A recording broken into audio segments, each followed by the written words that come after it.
Hey YouTube, welcome to Homegrown Outdoors, where we review American-made outdoor gear. Today, we're looking at the Forster bench rest powder measure. I was looking for a powder measure. I'm relatively new to reloading, and I've just been, sort of using the little, effectively spoon that comes with Lee pace setter dies. And most of what I do is fairly low volume. I've been toying around with some 308 loads and 300 Weatherby loads, but I started fooling around with reloading some range brass for 223. And, the scoop method is just pretty stinking slow when you're trying to do, even 50 or 100 rounds at a time. So I was looking at these powder measures. There are a lot of them out there that are sort of this mechanical configuration. Forster obviously is real well known for the Coax press. And I think this powder measure had been on the market previously, and maybe they pulled it and tweaked it a little bit, and recently re-released it from what I can understand. So I really couldn't find much out about it online, which is part of the reason I bought it, so I could do a review figuring that some other folks might be interested. So we'll take a look. Forster, what is it again? Bench rest powder measure. So this is sort of what you get when you buy the powder measure itself. The stand that it's setting on below here is a separate part. So you can see there's just a screw here that, a clamp effectively. So you could clamp this right onto the table. I just didn't like having it that low.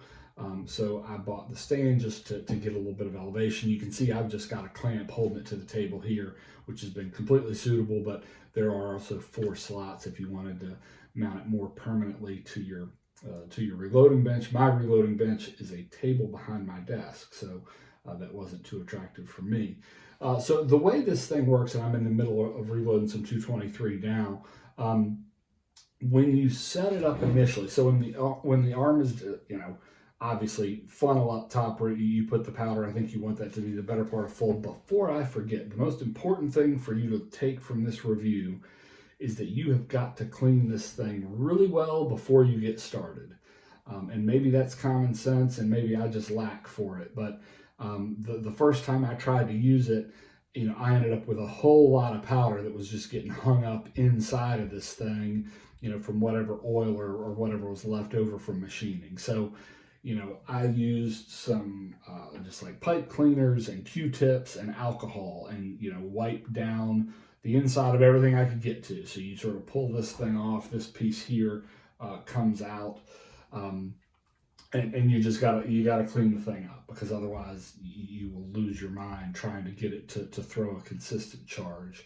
So learn from my mistake, clean it up really well before you get started. So when you do get started, you don't fill the funnel up.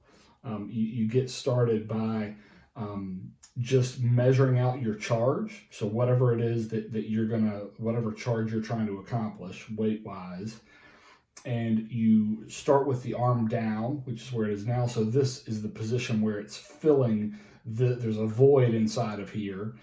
And it's filling that void. So we're going to use this thumb screw to adjust that scale to your charge. So again, starting out from empty, arm down, you measure out, in my case, it was 25.4 grains. You dump that 25.4 grains in, and it's going to fill the arm up. And when you're doing that, your scale, you're going to have this loosened up and slid down so that, the sort of whole void is open there. There are also 2 positions for that thumb screw, depending on whether you're throwing relatively small charges or bigger charges, where you can actually see there's a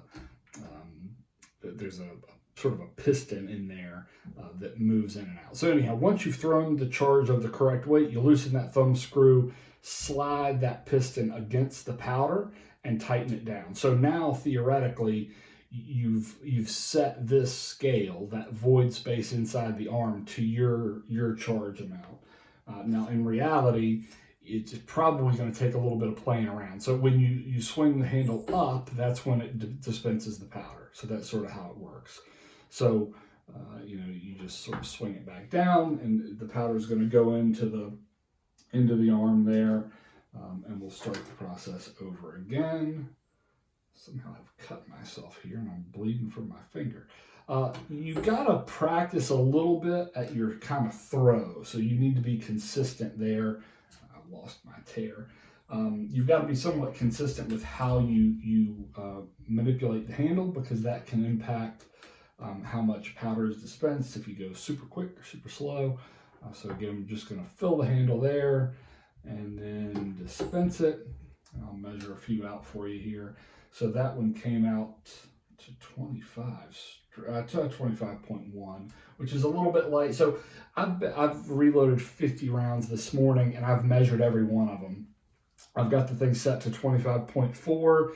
The majority of charges have been coming out to 25.3, so a tenth of a grain short, which you can imagine would make sense. Like the likelihood of running over, because you're just dealing with a void space there and a piston that is sort of controlling it, you would imagine that you're not going to run over very often. You may run just a little bit shy. So that one's 25.2.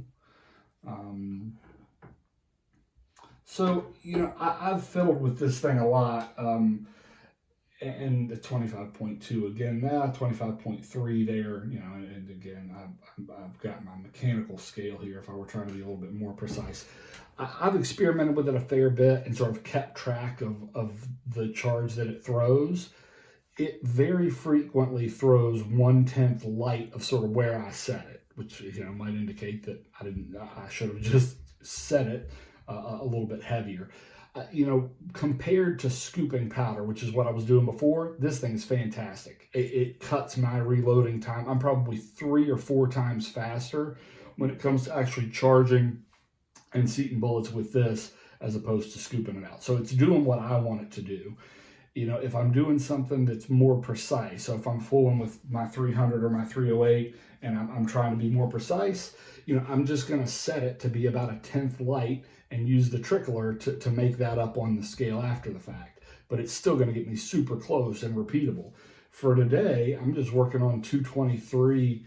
You can see that's what I've done this morning, just some sort of plinking rounds. So I've been weighing them all just because, I'm still learning it, and I wanted to be able to speak intelligently for this. But it's plenty precise. I mean, I don't even have the trickler filled up today. If I had a load that really came in ugly, I would just, toss it back in the hopper and start over. So for plinking rounds, I'm fine pulling the handle, and just letting it be. Again, if you think about the mechanism, you're just dealing with a void space in there that's being controlled by a piston. It's fairly fail-safe as long as you've got your thumb screw tightened down there. Again, the ability to throw, I think it's up to like 90 grains. They say repeatability within about 1/10 of a grain. 1/10 of a grain either way, maybe that's probably pretty close. It says you can throw a charge every 4 seconds. I think the idea there is you want to leave the arm down long enough for that scale to fill up. But you can go all the way from pistol charges, that are going to be really, really small, up to it'll handle the Weatherby charges that I throw just fine. So a lot of flexibility there. Today I'm using 748 powder, which is a fairly small, fairly fine powder. I've not used it a whole lot with like stick style powder. But again, the smaller stuff, you really got to make sure you clean it up, or it'll just hang up all in the inside of it and drive you crazy. A couple of tips, as I said earlier, you got to sort of practice your throw to make sure you're making a repeatable motion there. So that helps. That's 25.3, which is sort of right there with what I've been experiencing pretty much all morning. The other thing is you got to kind of commit to it. So if you sort of fool around, you can imagine again where a grain or a couple of granules of powder could sort of hang you up. So you got to kind of, you don't have to be forceful about it, but you do have to commit. And even at that, it's still 25.3 there. So still sort of within range. So, Forster, great American-made products. All this stuff's made in the U.S. Evidently, they bought out a company named Bonanza years and years ago. Those of you who've been at this for longer than me might remember them from back in the 80s. Actually, you can't see it, but Bonanza is still cast into the the stand on the side. So I think that's where this original design came from. I don't have any experience with like the digital, you know, the automatic Intellidroppers or any of that kind of stuff. I wasn't interested in spending that kind of money. I kind of like that this one's mechanical, that, you know, there's nothing to sort of go wrong or haywire electronically. And for what I do and the volume of reloading that I do, which is not terribly high, I think this thing's going to do everything I need it to do. It gets me super close when I'm doing precise reloading, when I'm doing plinking rounds. It gets me close enough where, as I mentioned, I don't even have the trickler out today. So again, I didn't see a lot of information out there about this thing on the internet, so thought a review might be helpful. I hope that it was. If you're interested in more American-made outdoor gear reviews, please subscribe. Thanks a lot. See you next time.